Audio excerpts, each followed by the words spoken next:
Hello বন্ধুরা, কেমন আছো সবাই? আশা করি ভালো আছো। আমিও খুব ভালো আছি। গুড মর্নিং সবাইকে। মধুমিতা সিম্পল ব্লকে তোমাদের সবাইকে স্বাগত। লাল পাড় সাদা শাড়ি পরে নিয়েছি, তো তোমরা বুঝতে পারছো কোথায় যাব। তো আমি আর মন্দিরে যাব, বেরিয়ে পড়েছি। তো চলো ভিডিওটা দেখতে থাকো, স্কিপ না করে আমার সাথে থেকো, পাশে থেকো। তো ফাইনালি বন্ধুরা আমি কিন্তু মন্দিরের মধ্যে চলে এসেছি। তো এটা হলো কোন মন্দির বলো তো তোমরা? এটা হলো জগপুরের মা মনসার মন্দির। তো আজকে প্রচুর ভিড় ছিল। আজকে ভিড় থাকার একটাই কারণ, আজকে হচ্ছে থাপন সংক্রান্তি, সেই জন্য কিন্তু আজকে মন্দিরে প্রচণ্ড ভিড়। তো শুধু থাপন সংক্রান্তি নয়, এখানে কিন্তু শনি মঙ্গলবারও এরকমই ভিড় হয়। তো হচ্ছে এখানে এই পুজোর একটা মাহাত্ম্য কি, এখানে কিন্তু নিজের হাতে তোমাদেরকে পুজো দিতে হবে। তো এতটাই ভিড় ছিল, আমি পুজো দেওয়ার জন্য ভিতরে ঢুকে গেছি, কিন্তু বেরাতে আর পাচ্ছি না। তো এতটা ভিড় হয়েছে, তো পুজো দেওয়ার জন্য এন্ট্রি পাওয়া কিন্তু বহুত মুশকিল ব্যাপার। তো গেট লাগিয়ে দিয়েছে, ভেতরে কিন্তু প্রচুর জ্যাম।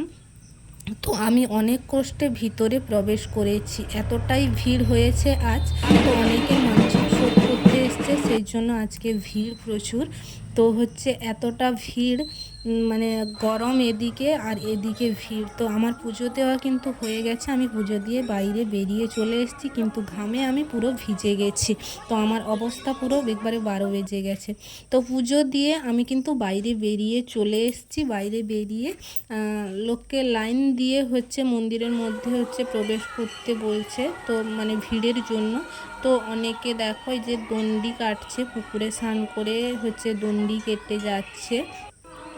তো আমি আর হচ্ছে মানে গরমের মধ্যে আর থাকছি না, যেহেতু আমার পুজো দেওয়া হয়ে গেছে। তো যারা তোমরা হচ্ছে মানে জানো না এই মন্দিরের মাহাত্ম্য, তাদেরকে বলছি, আর যারা জানো তাদেরকে আমার বলার কিছু নেই। তো এই মন্দিরে কিন্তু যে যা চায় বা যা মানসিক করে তাই কিন্তু পায়। তো জগপুরের মা মনসা মন্দির কিন্তু খুবই জাগ্রত। তো মন্দিরে মা কিন্তু কাউকে খালি হাতে ফেরায় না। তো আমি এই মন্দিরে অনেকবারই গেছি, আজকে শুধু আজ বলে নতুন নয়। আমার যখনই আমার মনে কোনো কষ্ট হয়, আমি মায়ের কাছে গিয়ে আমি আমার মনের ইচ্ছা জানিয়ে আসি, তো পূরণ হয়। দেখো, তো এটা হচ্ছে পুকুর, এখানে স্নান করে সবাই কিন্তু মানে পুজো দেয়, এখানে পা হাত ধুয়ে তারপরে পুজো দিতে যায়। তো লোকের ভিড় কিন্তু কমছে না, লোক বাড়তেই আছে। চারিপাশে দেখো পুরো যেন মেলা বসেছে।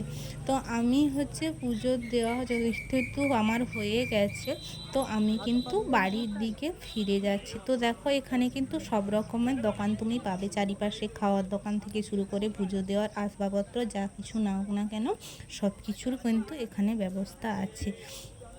তো হচ্ছে খুব রোদটাও পড়েছে, গরমও খুব, কিন্তু ভক্তের হচ্ছে মানে ভক্তদের আনাগোনা কিন্তু বাড়তেই আছে, কিন্তু গরমের চোটেও ভক্তরা কিন্তু পিছুটান হয়নি। তো তারা হচ্ছে মায়ের হচ্ছে কাছে পুজো দেওয়ার জন্য দলে দলে আসতেই আছে। তো আমি অনেকবারই গেছি এখানে।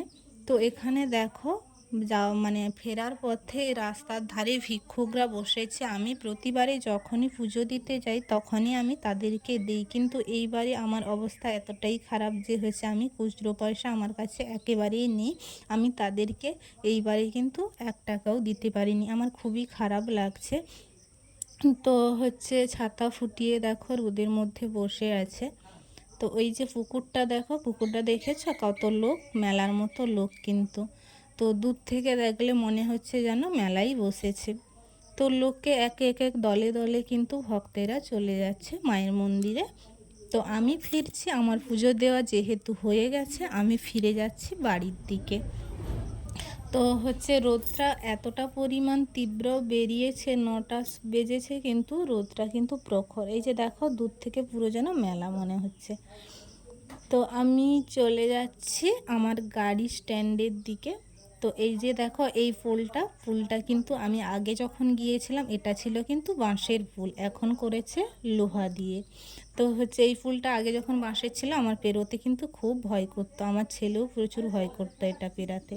তো এখন হচ্ছে লোহা দিয়ে করে দিয়েছে। আর এই দেখো গাড়ি স্ট্যান্ড, গাড়ি কিন্তু ভর্তি, টোটো, বাইক, তারপরে হচ্ছে মারুতি, এগুলো কিন্তু ভর্তি। তো এই ছিল মানে সবে কিন্তু ভর্তি হয়ে আছে। তো এই ছিল এই পর্যন্ত আমার ভিডিওটি। তো কেমন লাগলো তো প্লিজ কমেন্ট করে জানিও। তো সবাই সুস্থ থেকো, ভালো থেকো, বাই।